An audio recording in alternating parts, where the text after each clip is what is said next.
రావులపాలెం మండలానికి చెందిన మధురవాడ గ్రామానికి చెందిన సాయిని ప్రోగ్రాం పేరుతో తీసుకువెళ్ళి అతి కిరాతకంగా చంపి తన కుటుంబాన్ని మజార్న పాలన చేశారు.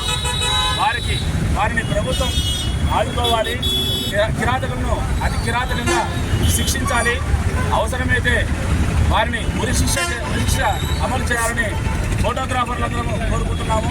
ఆ ఫోటోగ్రాఫర్ కుటుంబాన్ని ప్రభుత్వం వెంటనే ఆదుకోవాలని, ఆ సాయి కుటుంబానికి న్యాయం చేయాలని ఫోటోగ్రాఫర్ల తరఫున అందరం డిమాండ్ చేస్తున్నాం. ఫోటోగ్రాఫర్ సాయి ఎక్కడ చేసిన వాళ్ళని అతికిరాతకంగా శిక్షించాలని మా అసోసియేషన్ తరఫున ప్రభుత్వాన్ని డిమాండ్ చేస్తున్నాము. అలాగే ఆ ఫోటోగ్రాఫర్ సాయి కుటుంబాన్ని గవర్నమెంట్ పరంగా ఆదుకోవాలని కోరుకుంటున్నాము. ఫోటోగ్రాఫర్ల ఐక్యత, ఫోటోగ్రాఫర్ల ఐక్యత. పవన్ కళ్యాణ్ అనే ఫోటోగ్రాఫర్ మీద అతి కిరాతకంగా దుండగులు దాడి చేసి హతమార్చారు. రావులపాలెంలో ఈ సంఘటన జరిగింది. దీనికి సంబంధించి మేము ఇక్కడ శాంతియుతంగా క్యాండిల్ ర్యాలీ చేపట్టాము. ఈ నంద్యాల ఫోటోగ్రాఫర్ అసోసియేషన్ వాళ్ళు